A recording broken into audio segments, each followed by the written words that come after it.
Good morning बच्चों। Good morning sir.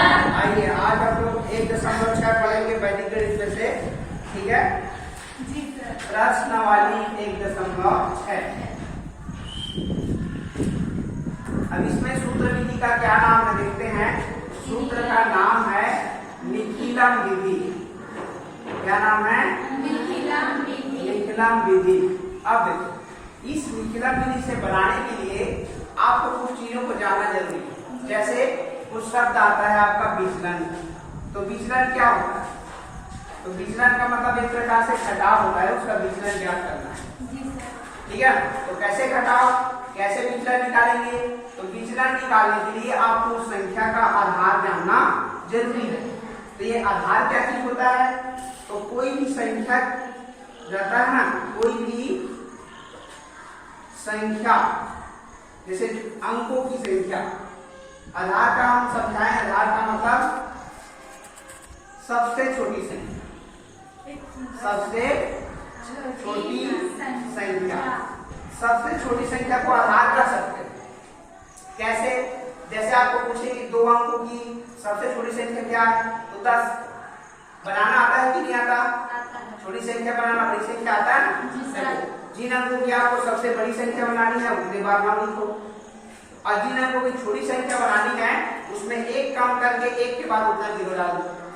जैसे मान लिया हम 3 अंकों की सबसे छोटी संख्या चाहते हैं, तो 3 में एक कम करेंगे तो कितना आएगा? 2, और 1 के बाद 2 0 लिख दो। देखो 3 अंकों की सबसे छोटी संख्या हो गई। तो इसी सबसे छोटी संख्या को हम क्या मानते हैं? आधार मानते हैं। तो आधार निकालना आसान है। जब छोटी संख्या को बनाना आ जाता है तो आधार में निकालना क्या आ जाएगा? है ना, आ जाएगा। अब देखिए यहाँ पर कुछ सवाल से हम लोग शुरुआत करते हैं। क्वेश्चन नंबर फर्स्ट में आपको प्रश्न दिया गया है 13 गुणा 13, ठीक है। तो जैसे कि अब ये मिल गया आपको क्या? संख्या। तो संख्या से अब हमें क्या निकालना है कि विचलन। क्या निकालना है? विचलन। तो मैंने कहा कि विचलन कैसे निकालते हैं। तो यहाँ पर आप विचलन निकालने के प्रकार से घटाव। तो कैसे घटाव है? तो आधार से घटाव। आधार किसको कहेंगे? तो सबसे छोटी संख्या। जैसे ये 2 अंक है, तो 2 अंकों की सबसे छोटी संख्या कितनी आएगी? 10 आएगी। तो हम लोग क्या करेंगे? 13 में 10 को घटाएंगे तो कितना आएगा? +3। 13 में 10 को घटाएंगे तो कितना आएगा? +3। समझ में आया विचलन कैसे निकालते हैं? यदि आप विचलन का ये बनाना चाहें तो विचलन बराबर कैसे निकलेगा? तो संख्या में आधार को क्या करेंगे? घटाएंगे। बात समझ में आया? विचलन निकालने के लिए कोई भी जो संख्या दिया गया है उसमें आधार को क्या करेंगे? माइनस करेंगे, ठीक। अब देखो यहाँ पर ये हमारा राइट एंड लेफ्ट, यानी ये हो गया आपका दायां भाग। यदि हम इस भाग को लिखना चाहते हैं तो यहाँ पर लिखेंगे उत्तर में उत्तर का दायां भाग। उत्तर का दायां भाग। दायां भाग बराबर होता है विचलनों का गुणनफल। ये सूत्र है, विचलनों का गुणनफल। अब यहाँ पे देखो विचलन कितना दिया? 3 गुणा 3 बराबर कितना आया? 9। तो यहाँ पर आएगा 9। और एक चीज याद रखना है, आधार में जितने 0 होंगे, आधार में जितने 0 होंगे उतना ही अंक यहाँ पर दिया जाता है। तो आधार में जैसे 1 0 है तो 1 अंक लिए हैं, और मान लिया जाए यहाँ पर आधार में 3 अंक रहता, अब गुणा करने से 1 आ रहा है तो कैसे करेंगे? तो यहाँ पर हमें 2 अंक लेना पड़ता है। तो 2 अंक बनाने के लिए क्या करेंगे? इसको सामने में 0 कर देंगे ना, उस स्थिति।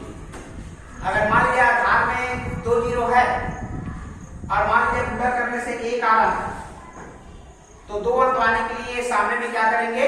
0 कर देंगे। इस बात को आप ध्यान देंगे। क्योंकि आधार में इसका 10 है तो 0 क्या है? 1 तो है, इसलिए यहाँ पर 1 ही अंक डालना है, तो 0 डालने की जरूरत नहीं। दूसरा देखिए, उत्तर का बायां भाग। उत्तर का बायां भाग बराबर क्या लिखेंगे? एक संख्या को लिखेंगे और प्लस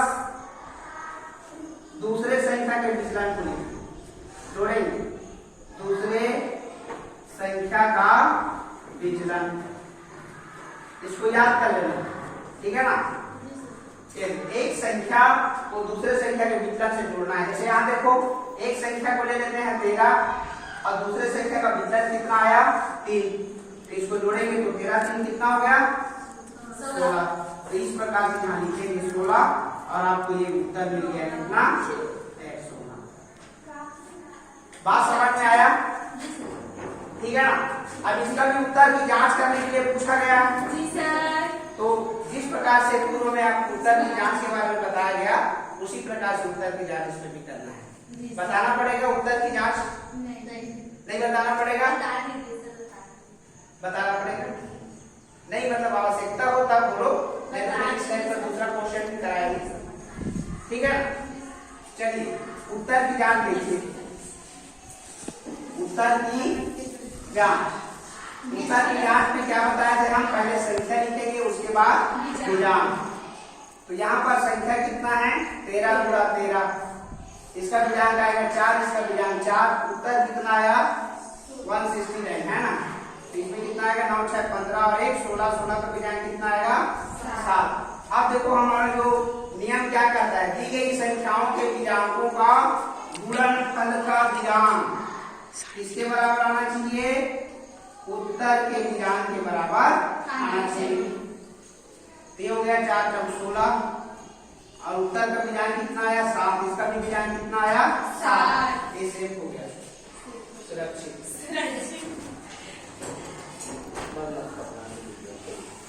तो ये बातें समझ में आ गया ना? जी सर। अब इसी तरीके से यहाँ पे उस चीज को ध्यान देना है। एक माइनस पॉइंट वाला और क्वेश्चन कराऊंगा, तब तक आप इसको नोट करेंगे।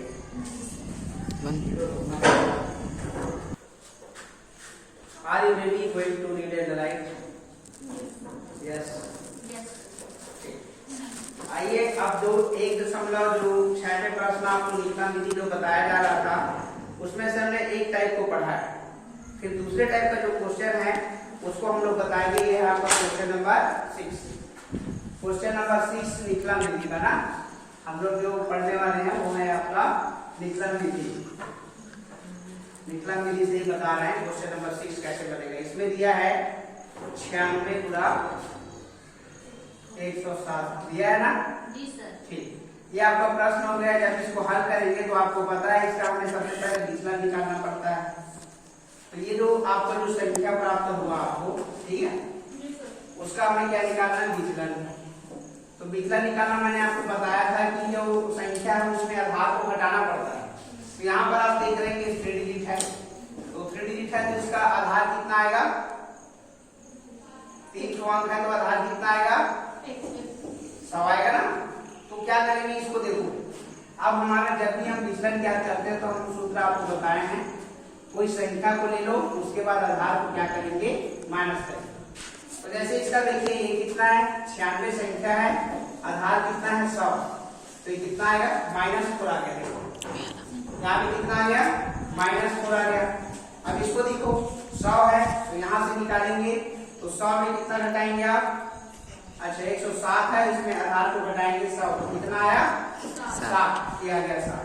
अब प्रॉब्लम यहाँ पर क्या आता है देखिए, अब एक प्लस में है और एक माइनस में है, तो प्लस और माइनस को मल्टीप्लाई करेंगे तो क्या आएगा? माइनस आएगा। ठीक है ना, माइनस और प्लस का जब हम लोग मल्टीप्लाई करते हैं तो क्या आता है? माइनस। तो ये आ गया आपका -7 का कितना हो जाएगा? 28, क्योंकि उत्तर का हमने बताया था उत्तर का दायां भाग बराबर विचलनों का गुणनफल। बताया था भाई, विचलनों का क्या है? गुणनफल। तो गुणनफल करेंगे, देखो ये क्या है? 4 × 7 बराबर 7 × 4 = 28, माइनस में आ रहा है। अब आधार में कितने जीरो हैं? 2, तो 2 अंक आना ही है, तो ऑलरेडी कितना गया? 28। आप माइनस को ऐसे लिख सकते हो ऊपर, जैसे बार डालते हैं ना वैसे डाल सकते हैं। अब दूसरा हमारा नियम क्या करता है? उत्तर का बायां भाग, उत्तर का बायां भाग बराबर क्या लिख पाए थे?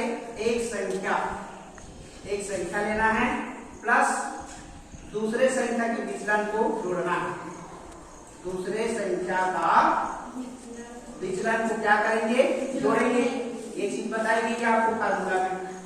तो एक संख्या ले लो, इसको मान लीजिए कितना 96 और दूसरे संख्या का विचलन कितना है? 7, तो इसको जोड़ेंगे तो कितना आ गया? देखो भाई 7 6 तेरह 103 आ गया। ठीक है, समझ में आया? 7 6, ठीक है ना?